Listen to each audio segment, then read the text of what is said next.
तो अथर्ववेद के अंदर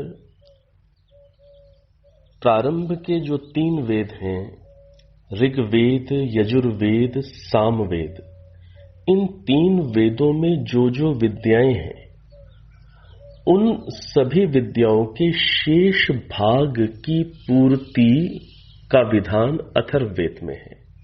अर्थात प्रारंभ के 3 वेदों में जिन विद्याओं को परमात्मा ने प्रकाशित किया, उसमें और कुछ नया साथ में जोड़ करके परमात्मा ने अथर्ववेद में उन विद्याओं के शेष भाग की पूर्ति की है। इसी के साथ साथ इन सब विद्याओं की प्राप्ति में किस प्रकार के विघ्न आते हैं या किस प्रकार के प्रश्न उठते हैं, तो उन सब विद्याओं की रक्षा के लिए भी अथर्ववेद का परमात्मा ने विधान किया। और जिस प्रकार के भी प्रश्न उत्पन्न होते हैं इन विद्याओं से संबंधित, उनके संशयों की निवृत्ति भी परमात्मा ने अथर्ववेद में की। तो सभी विद्याओं के शेष भाग की पूर्ति का विधान, सब विद्याओं की रक्षा और संशयों की निवृत्ति के लिए परमात्मा ने अथर्ववेद को बनाया है। तो अथर्ववेद का विषय संक्षेप में क्या कहा जाता है? विज्ञान। विज्ञान शब्द का अर्थ क्या होता है? विशिष्ट ज्ञान और गहरा ज्ञान। और गहरा ज्ञान क्या करेगा? जो भी विद्याओं के शेष भाग हैं उनकी पूर्ति करेगा, विद्याओं की और अच्छे से रक्षा करेगा, उन्हें पूर्ण बनाएगा।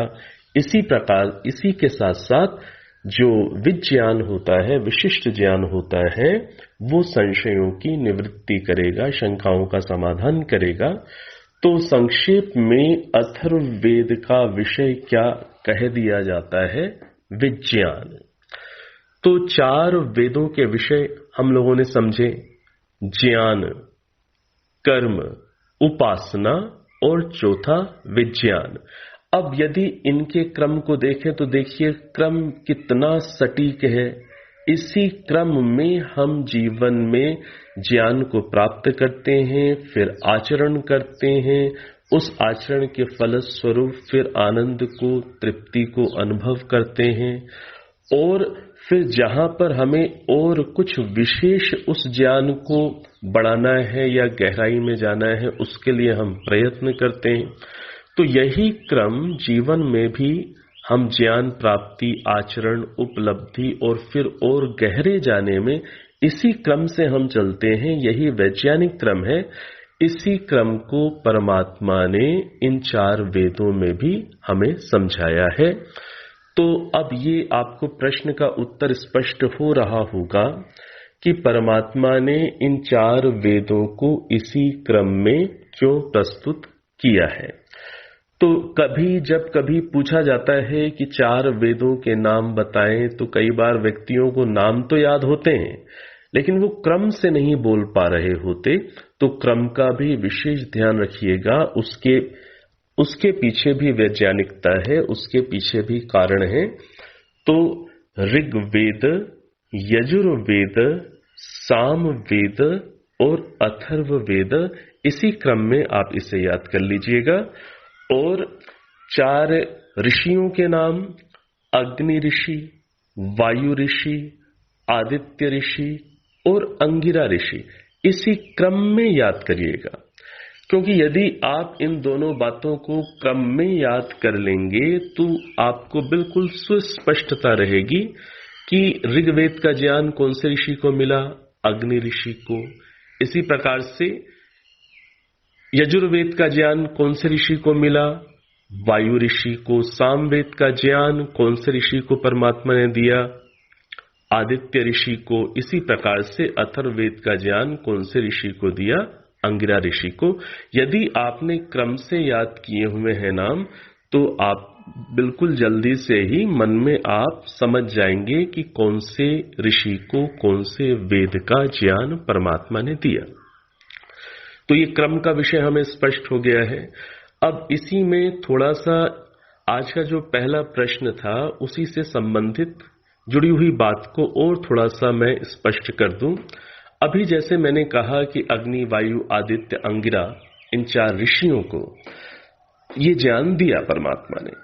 अब जब हम पहले प्रश्न का उत्तर विचार कर रहे थे कि सभी मनुष्यों को क्यों नहीं दिया, 4 को ही क्यों दिया, तो उस समय मैंने आपको ये बताने का प्रयास किया कि जो पूर्व सृष्टि का पुण्य जिन आत्माओं का सबसे उत्तम था, जो सबसे पवित्र और शुद्ध थी, परमात्मा ने इस सृष्टि के प्रारंभ में प्रथम मनुष्य पीढ़ी में उन आत्माओं का चयन किया और उन्हें वेद ज्ञान दिया।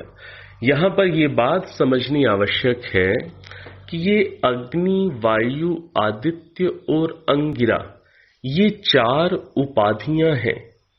हर नई सृष्टि में आत्माएं तो अलग बदल जाएंगी, हर नई सृष्टि में आत्माएं तो अलग अलग हो जाएंगी। तो नई सृष्टि में जो पवित्रतम 4 आत्माएं होंगी, उन 4 आत्माओं की उपाधियां यही होती हैं अग्नि, वायु, आदित्य और अंगिरा। ये 4 उपाधियां हैं। हर नई सृष्टि में आत्माएं तो अलग अलग होंगी। तो जो सबसे शुद्धतम, पवित्रतम आत्माएं होती हैं, उनको ये उपाधियां दे दी जाती हैं और फिर इन उपाधिधारी उन आत्माओं को ही ऋषि कहा जाता है।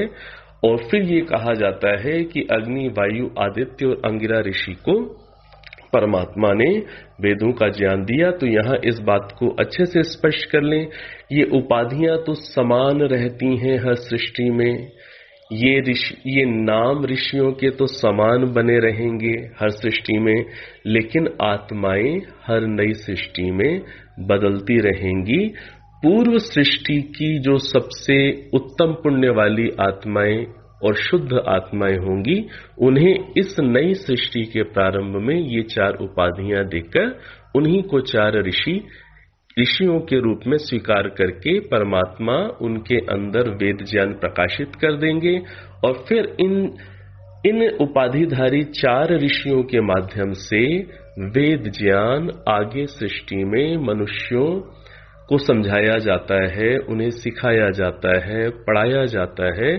और फिर आगे मनुष्यों में ही और भी ऋषि तैयार होते हैं, और भी विद्वान तैयार होते हैं। जो ऋषि, जो विद्वान योगी जन आगे वेद विद्या का प्रचार प्रसार फिर आगे पीढ़ी दर पीढ़ी ले जाते हैं, करते रहते हैं। आशा है ये बात आपको स्पष्ट हुई होगी। अब इसी संदर्भ में एक बड़ा सामान्य सा प्रश्न मन में आ सकता है। प्रश्न ये है कि अभी तो यहां पर ये बात रखी जा रही है कि 4 ऋषियों को, अग्नि, वायु, आदित्य, अंगिरा को परमात्मा वेद ज्ञान देते हैं, लेकिन समाज के अंदर एक चीज बहुत सुनने को मिलती है, आपने भी शायद सुनी हो। क्या बात सुनने को मिलती है कि ब्रह्मा जी ने वेदों का ज्ञान दिया, ब्रह्मा जी ने वेदों का उपदेश दिया। और जैसे ही मैं ये शब्द बोल रहा हूं, ये नाम बोल रहा हूं ब्रह्मा जी, ऐसे ही कईयों के मन में एक चित्र भी उभर करके आ रहा होगा कि एक ऋषि, बुजुर्ग से एक व्यक्ति जिनकी सफेद दाढ़ी बाल हैं और उनके 4 मुख हैं। ब्रह्मा जी के रूप में हम ऐसे चित्र से हम अंदर जुड़ जाते हैं। आपने इस चित्र को कई जगहों पर देखा होगा। तो अब यहां पर इस बात को हमें समझना है कि ज्ञान सर्वप्रथम परमात्मा देते तो 4 ऋषियों को ही हैं। और जैसे मैंने आपसे कहा कि इन 4 ऋषियों के माध्यम से फिर यह वेद का ज्ञान अन्यों को भी पढ़ाया, सिखाया, समझाया जाता है। तो नए ऋषि भी पैदा होते हैं, उस ज्ञान को प्राप्त करके, उस ज्ञान का अंदर साक्षात करके नए ऋषि भी बनते हैं, योगी भी बनते हैं। तो प्रथम 4 ऋषियों के द्वारा ये ज्ञान दिए जाने के बाद इतिहास में एक ब्रह्मा नाम के भी ऋषि पैदा हुए, जिन्होंने इन 4 ऋषियों की परंपरा से ही वेद के ज्ञान को प्राप्त किया और 4 ऋषियों की परंपरा में ही वेद के ज्ञान को प्राप्त करके उनके अंदर योग्यता आई चारों वेदों का उपदेश करने की। तो जो ब्रह्मा जी हैं, ये एक इतिहास के अंदर एक ऐसे ऋषि जिनके अंदर योग्यता पुरुषार्थ से जिन्होंने अपने अंदर बनाई कि वो चारों वेदों का अध्ययन उन्होंने किया, वो ऋषि बने और उन्होंने चारों वेदों का उपदेश करने का सामर्थ्य बनाया। इसे ही आलंकारिक रूप से उनके 4 मुख दिखाए जाते हैं। किसी व्यक्ति के 4 मुख हो नहीं सकते, ये एक आलंकारिक एक प्रस्तुति है, अर्थात उनके अंदर सामर्थ्य था कि वो 4 वेदों का उपदेश करने की योग्यता रखते थे। तो यहां पर यह स्पष्ट हो जाए बात कि प्रारंभ में ज्ञान तो 4 अग्नि वायु आदित्य अंगिरा ऋषि को ही मिला, फिर उनके माध्यम से जो परंपराएं चली, ज्ञान का प्रवाह चला, उस ज्ञान के प्रवाह में फिर ब्रह्मा नाम के भी एक ऋषि बने और उनके अंदर योग्यता चारों वेदों का उपदेश करने की आई। इसलिए अलंकारिक रूप में उनके ऐसे 4 मुख बनाए जाते हैं। तो यहां पर ये सुस्पष्टता रहे कि ईश्वर ने सीधा ज्ञान तो 4 ऋषियों को दिया, फिर उनसे आगे ब्रह्मा जी को प्राप्त हुआ, ये बात स्पष्ट रहे। तो ये जो मैं ये कह रहा था कि ये जो अलंकारिक प्रस्तुतिकरण है, इस अलंकारिक प्रस्तुतिकरण को कि जैसे 4 मुख बना दिए गए, इसे समझना बहुत जरूरी होता है। इसे यदि व्यक्ति ठीक से समझता नहीं है तो फिर वो एक मन के अंदर कोई काल्पनिक व्यक्ति का ही वो मन में ज्ञान संजो लेता है कि वो ऐसी एक कल्पना करने लग जाता है कि यहाँ इतिहास के अंदर कोई ऐसे हुए होंगे जिनके 4 मुख होंगे और 4 मुखों का तात्पर्य क्या है उसे बिना जाने वो एक ऐसे व्यक्ति की कल्पना करने लग जाता है। जैसे एक और उदाहरण मैं आपको दे देता हूं कि जब व्यक्ति अलंकार को नहीं समझते तो वो किस प्रकार से कल्पना करते हैं। आपने एक वाक्य सुना होगा, क्या वाक्य आपने सुना हुआ है कि हनुमान जी के विषय में ये बात कही जाती है कि हनुमान जी ने सूर्य को निगल लिया था। ये वाक्य आप लोगों ने सुना होगा कि हनुमान जी ने सूर्य को निगल लिया था। अब सोचिए, क्या ये संभव है कि कोई एक व्यक्ति, एक मनुष्य, या आप मनुष्यों में भी एक महामानव कह लीजिए, क्या उनका ये सामर्थ्य हो सकता है कि वो इतने विशाल विस्तृत बड़े सूर्य को, जिसमें इतना तापमान है, उसे निगल लें? तो अब यहां पर भी एक अलंकारिक चित्रण है, प्रस्तुतिकरण है, इसे समझना चाहिए। देखिए, सामान्य बोलचाल की भाषा में जो विद्यार्थी हैं वो भी किस तरीके से बातें करते हैं। एक विद्यार्थी मान लीजिए पढ़ने में बहुत अच्छा है, उसने साल भर बहुत अच्छे से तैयारी की हुई है, अब फिजिक्स का पेपर है 2 दिन बाद, और मान लीजिए वो थोड़ा सा उसके अंदर डर दिख रहा है उसके मित्र को, तो फिर मित्र, ऐसी भाषा समाज में प्रचलित है, मित्र उसको इस रूप में कई बार बोलते हैं आपस में आजकल बच्चे कि भाई पूरे साल भर इतने अच्छे से तैयारी की है, सारे भौतिक शास्त्र को, फिजिक्स को घोट करके पी गया है, डर क्यों रहा है? आपकी तो बहुत अच्छी तैयारी है। तो बोलचाल की भाषा में क्या बोल दिया जाता है कि अरे भाई सारी तो किताब तो घोट करके पी हुई है अंदर, फिजिक्स सारी तो व्यक्ति आपने फिजिक्स को तो पिया हुआ है, तो आप डर क्यों रहे? अब यहां समझने का तात्पर्य क्या है? समझने का तात्पर्य यह है कि उस विषय की उसकी अच्छी तैयारी है, वो व्यर्थ में ही डर रहा है। तो इस बात को कैसे कह दिया जाता है बोलचाल की भाषा में कि सारी तो किताब घोट करके पी गए हो, अब डर क्यों रहे हो?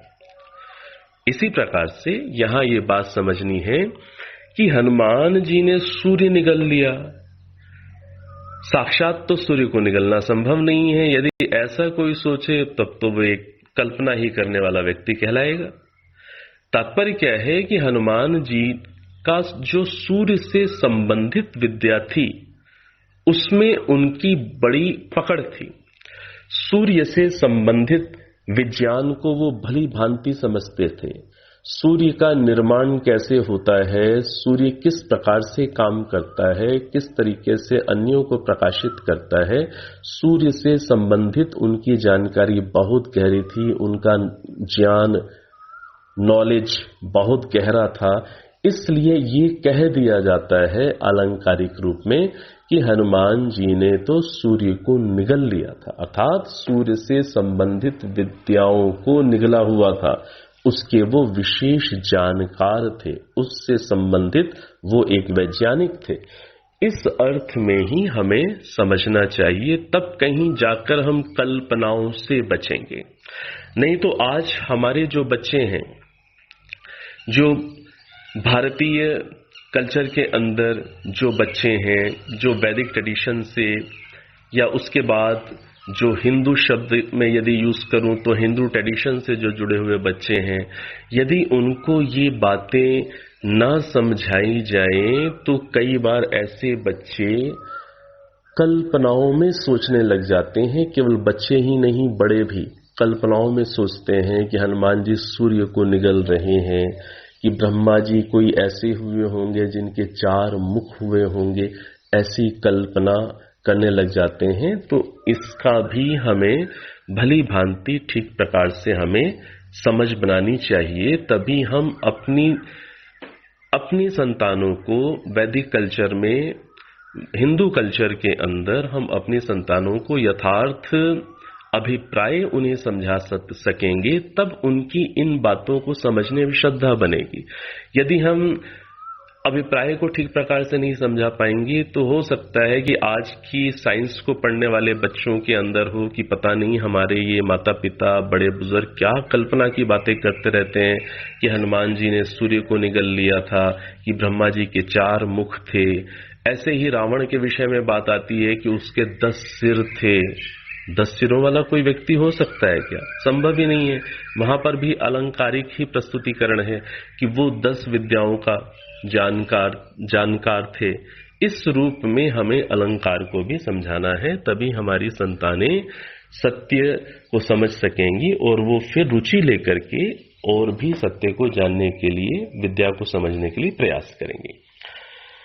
तो वेद से संबंधित ये बातें बड़ी बेसिक बातें हैं, लेकिन इनको जानना समझना भी जरूरी है। इसलिए ये बातें मैं आपके बीच में रखने का प्रयास कर रहा हूं।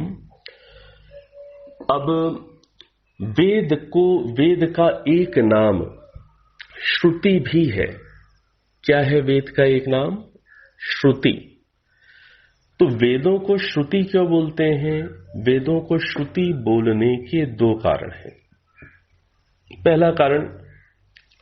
पहला कारण यह है कि सभी सत्य विद्याएं वेदों से ही सुनी जाती हैं, वेदों से ही प्राप्त होती हैं। इसी को मैं क्या बोल रहा हूं? वेदों से ही सुनी जाती हैं, अर्थात वेदों से ही प्राप्त होती हैं, वेदों से ही सुनी जाती हैं। इस कारण से वेदों का एक नाम क्या है? श्रुति।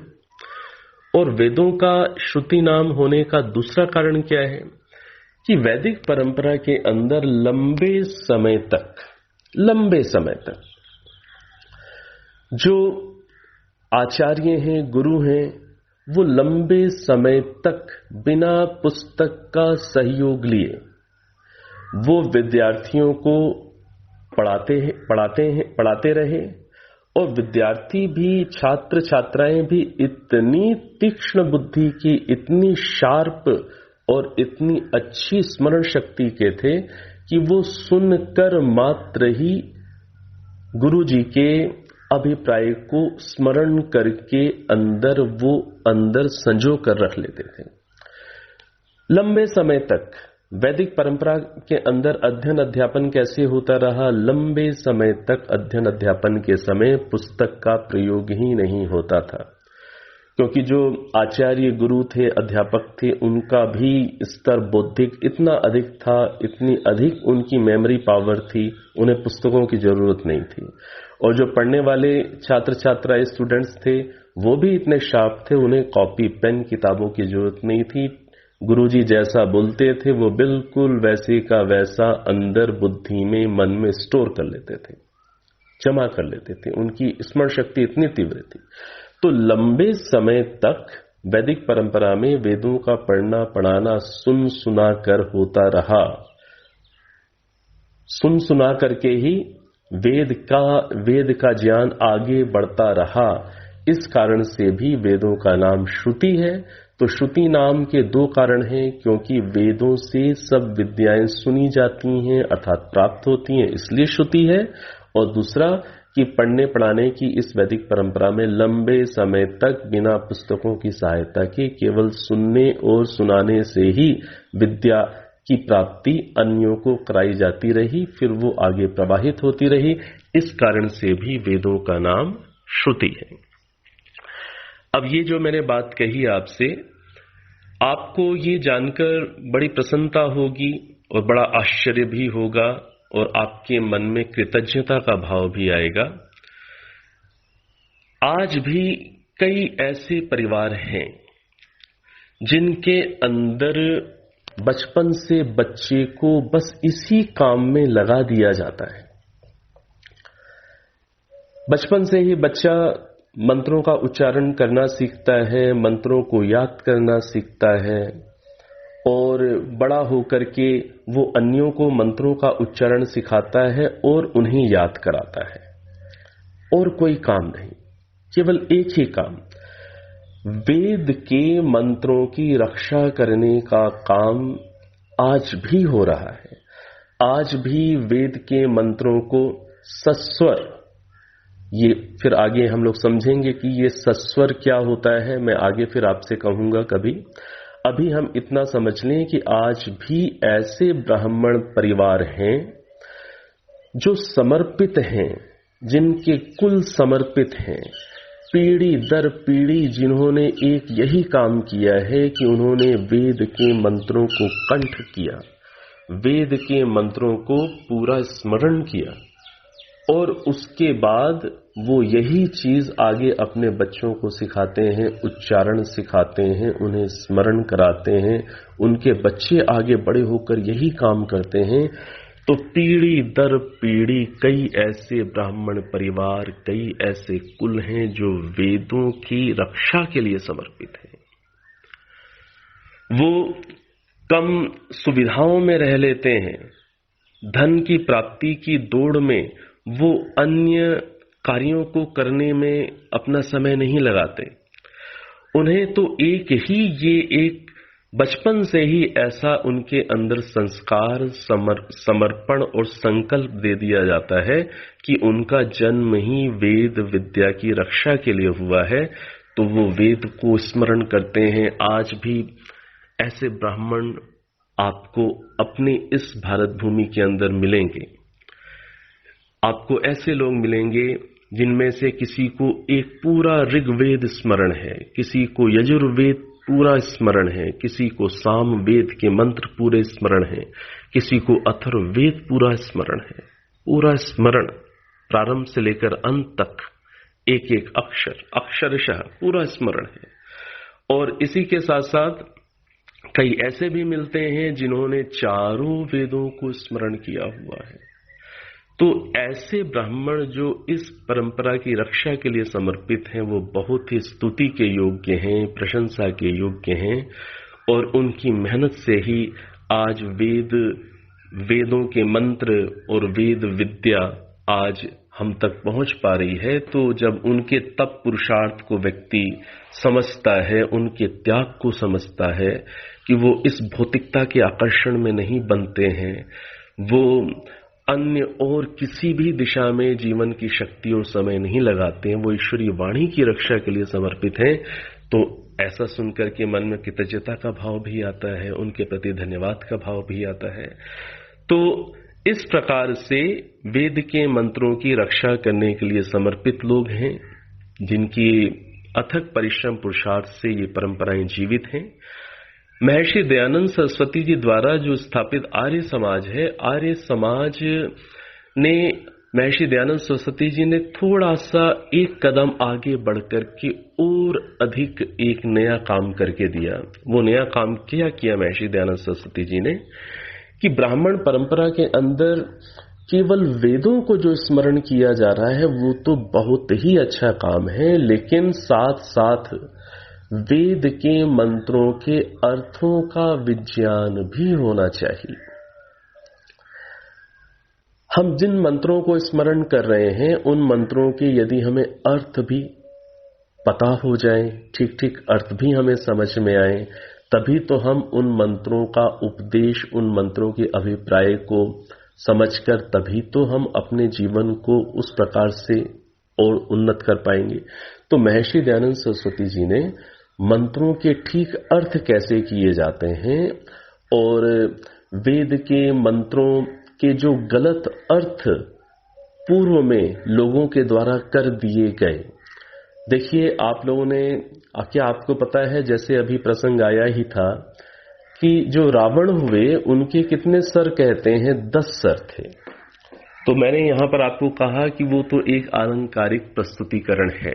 कोई भी मनुष्य ऐसा नहीं होता कि जिसके 10 सिर हो। तो उनके 10 सिर क्यों थे? क्योंकि वो 4 वेदों और 6 दर्शनों के ज्ञाता थे।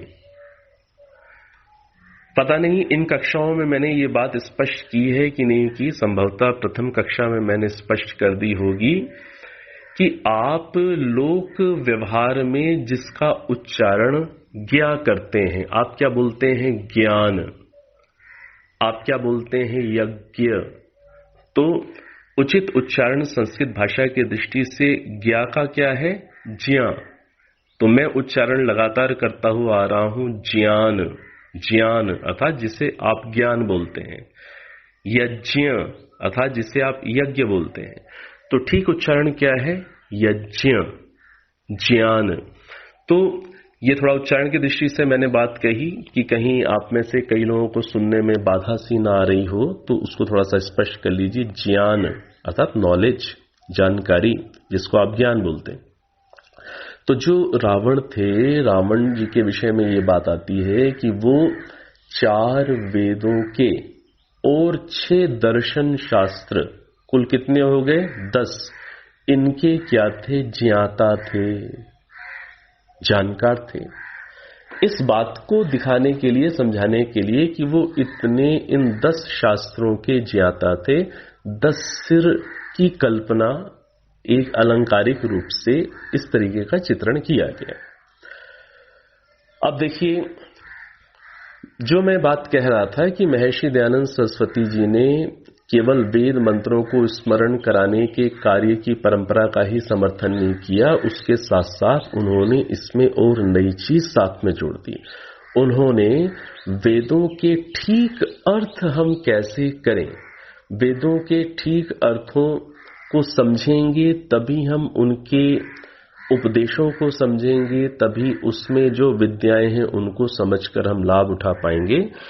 तो ठीक ठीक अर्थ वेदों के कैसे किए जाएं और वो क्या हैं, इस दिशा में महर्षि दयानंद सरस्वती जी ने बहुत परिश्रम किया है, बहुत पुरुषार्थ किया है।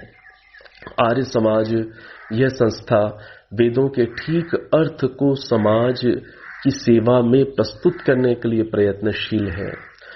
तो ये कार्य महर्षि दयानंद सरस्वती जी को क्यों करना पड़ा? क्योंकि उनसे पहले कई ऐसे भाष्यकार हुए वेदों के, जिन्होंने वेदों के बहुत गलत अर्थ कर दिए, बहुत ही कुत्सित अर्थ, बहुत ही अश्लील अर्थ कर दिए। मैंने जैसे कहा, रावण ने भी वेदों को पढ़ा है, तो रावण का भी वेदों का भाष्य मिलता है। तो कई लोगों ने पूर्व के भाष्यकारों ने गलत अर्थ किए, जिसमें रावण है, जिसमें महीधर हैं, जिसमें ऊवट हैं, जिसमें सायण जो हुए उनके माध्यम से भी कई गलत अर्थ हो गए वेदों के। तो रावण, महिधर, उवट, सायण आदि इन आचार्यों के माध्यम से चूंकि वेदों के कई गलत अर्थ हो गए, बड़े ही अश्लील अर्थ कर दिए गए, और जो विदेशी जो विद्वान थे जैसे विलियम्स हैं, जैसे मैक्स मूलर हैं, उन्होंने अधिकांश इन्हीं के भाष्यों को पढ़ा है, सायण का या महिधर का या उवट का या रावण का, और इन्हीं के भाष्यों को पढ़ करके उन्होंने फिर इंग्लिश में जो वेदों के ट्रांसलेशंस दिए या अपनी कमेंट्रीज दी, वो भी ठीक अर्थों को प्रकट करने वाली नहीं थी। तो वेद के गलत अर्थ समाज में प्रचारित प्रसारित हो रहे थे, और वेदों के गलत अर्थों को दिखा दिखा करके जो क्रिश्चियंस हैं, ईसाई हैं या मुस्लिम्स हैं, वो इस भोली हिंदू जनता को वो जिसे कहते हैं धर्मांतरण कर रहे थे कि देखो तुम्हारे वेदों में क्या लिखा हुआ है, कैसी कैसी बातें लिखी हुई हैं। तो गलत अर्थों को इस रूप में प्रचारित प्रसारित करके भोले हिंदुओं को धर्मांतरण भी किया जा रहा था, उन्हें ईसाई मुस्लिम भी बनाया जा रहा था। तो महर्षि दयानंद सरस्वती जी ने वेदों के ठीक अर्थों को किया, और वेदों के ठीक अर्थों को तभी किया जा सकता है जब निघंटु और निरुक्त इन दो शास्त्रों को अच्छी प्रकार से समझा जाए।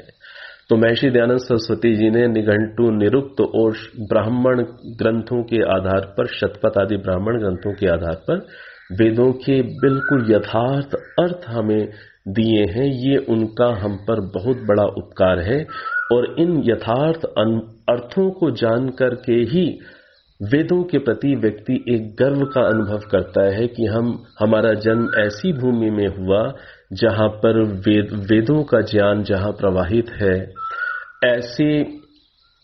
ऐसी परंपराओं में हमारा जन्म हुआ है जहां पर वेद विद्या को पढ़ाया जाता है। तो वेदों के यथार्थ अर्थों को काम करने का काम ऋषि दयानंद जी के माध्यम से किया गया, और आर्य समाज ये संस्था उन ठीक अर्थों का प्रचार प्रसार करने के लिए प्रयत्नशील है। तो यहाँ पर इस बात को ये मैंने स्पष्ट करने का प्रयास किया है कि जो वेद हैं, वेदों की रक्षा के लिए ब्राह्मणों के कुल पीढ़ी दर पीढ़ी उनकी संततियां लगी हुई हैं, वो बहुत प्रशंसा के पात्र हैं। और उसके साथ साथ महर्षि देव दयानंद जी का विशेष योगदान क्या है, एक योगदान वो मैंने आपके सामने रखा है। अब इसी में एक प्रश्न आपके मन में आ सकता है कि अभी आपने बताया कि लंबे समय तक जो वेद ज्ञान है ये तो सुनने सुनाने की परंपरा से ही आगे बढ़ता रहा, सिखाने वाले में और सीखने वाले में इतना सामर्थ्य था कि उन्हें पुस्तकों की आवश्यकता ही नहीं थी। तो अब ये प्रश्न हो सकता है आपके मन में कि ये वेद का ज्ञान पुस्तक की फॉर्म में कब आया, इन्हें लिखा कब गया, ये प्रश्न भी मन में आया करता है। तो ये इतिहास की बात है। इसके लिए महर्षि दयानंद सरस्वती जी की एक पुस्तक है उपदेश मंजरी, जिसका नाम पूना प्रवचन भी है। जब मैं जिस कक्षा के अंदर मैं पंडित शिवकर बापूजी तलपदे जी के विषय में बता रहा था, तो मैंने बताया था वहां पर कि उपदेश मंजरी, पूना प्रवचन, इस पुस्तक की मैंने चर्चा की थी। और महादेव गोविंद रानाडे जी के माध्यम से आयोजित कार्यक्रमों में जो पूना में महर्षि दयानंद जी के व्याख्यान हुए, उनका संकलन है। तो पूना प्रवचन नाम की जो पुस्तक है, जिसे उपदेश मंजरी भी कहते हैं, उस पुस्तक के अंदर महर्षि दयानंद सरस्वती जी ने एक जगह ये बात बताई है कि वेद पुस्तक के रूप में लिपिबद्ध, वो चाहे ताम्र पत्रों पर हुए होंगे, चाहे कागज पर हुए होंगे, अब वो एक अलग विषय है। तो पुस्तक के रूप में, लिखित रूप में जो वेद हैं वो राजा इक्ष्वाकु के काल में किए गए। कौन से राजा के काल में? राजा इक्ष्वाकु।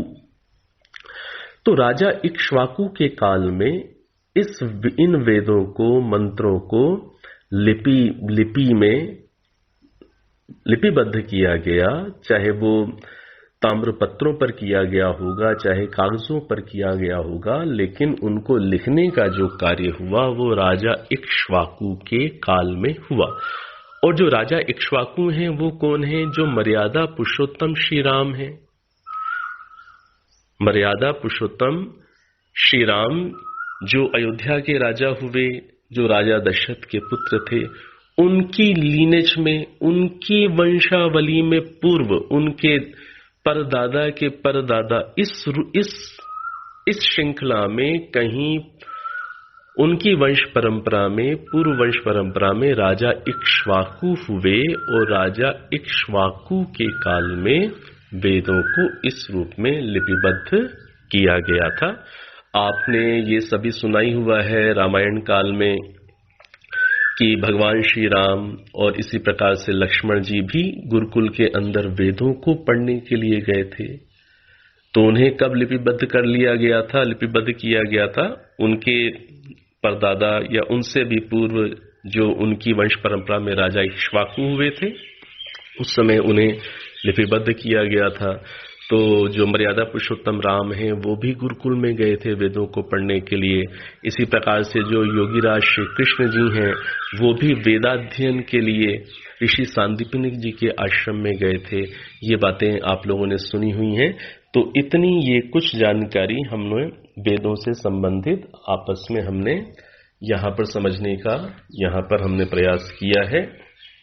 अब हमारा समय काफी हो चुका है, तो आपके जो अगले प्रश्न होंगे उन पर हम लोग आगे विचार करेंगे। अब आप नेत्रों को कोमलता से बंद कर लें, लंबी गहरी सांस भरें।